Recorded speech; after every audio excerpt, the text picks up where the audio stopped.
प्रभु के दास rain heart बोंके, उनके life का बहुत बड़ा एक ख्वाहिश था नाइजीरिया में कदम। 9 years 9 साल शैतान ने उन्हें नाइजीरिया में कदम रखने नहीं दिया। सो रेन हार्ट बोंके प्रेयर करते थे।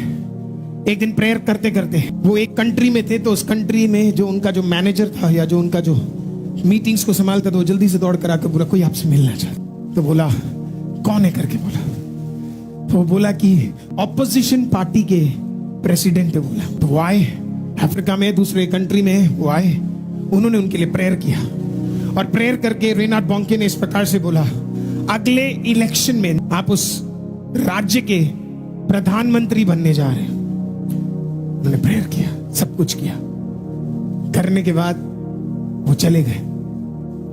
जाने के बाद नेक्स्ट इलेक्शन में वो जीत गए और नेक्स्ट इलेक्शन में जैसे प्रवचन किया गया वैसे ही वो क्या है प्रधानमंत्री में बन गए। उन्होंने उन्हें कॉल किया, बोला पास्टर साहब आपने जो बोला वो हुआ, खुदा ने किया। Is there anything that I can do for you? उन्होंने सोचा और बोला एक काम कर सकते। बोला मैं अफ्रीका के हर एक राज्यों में गया बट नाइजीरिया मुझे अलाउ नहीं करता घुसने के लिए। उन्होंने बोला वो मुझे वीजा ही नहीं देते। तो उन्होंने पता क्या बोला, बोला नाइजीरिया का प्रेसिडेंट मेरा दोस्त है, और उसको फोन करके बोला रेन हार्ट बोंके आपके कंट्री आना चाहते हैं और मैं आपके बगल वाले देश का नया प्राइम मिनिस्टर हूं। उन्होंने बोला नो प्रॉब्लम, हम स्पेशल जेट भेजेंगे जो उनको वहां से पिक करेगा और यहां तक लेकर आएगा। वो नाइजीरिया में कदम रखते हैं तो वो एक्साइटेड है। 9 साल की प्रार्थना के बाद वो नाइजीरिया में आए। वो जब फ्लाइट से उतरते हैं बहुत सारे लोग उनको पिक करने के लिए आए थे, बहुत सारे लोग, मंत्रिमंडल में से भी कई लोग थे।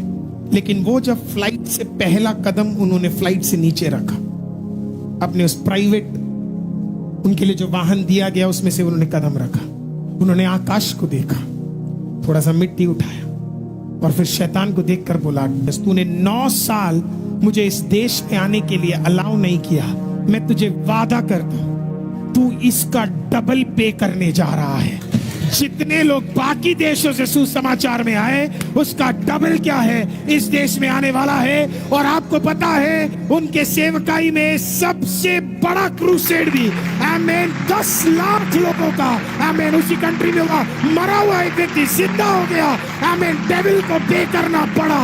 अगर आप परमेश्वर में हैं वो शैतान को और नरक को बोलिए तूने बहुत कुछ छीना, अब तू पे करेगा और एक गुनाह नहीं, तूने जो लिया उसका डबल तू देने जा रहा है।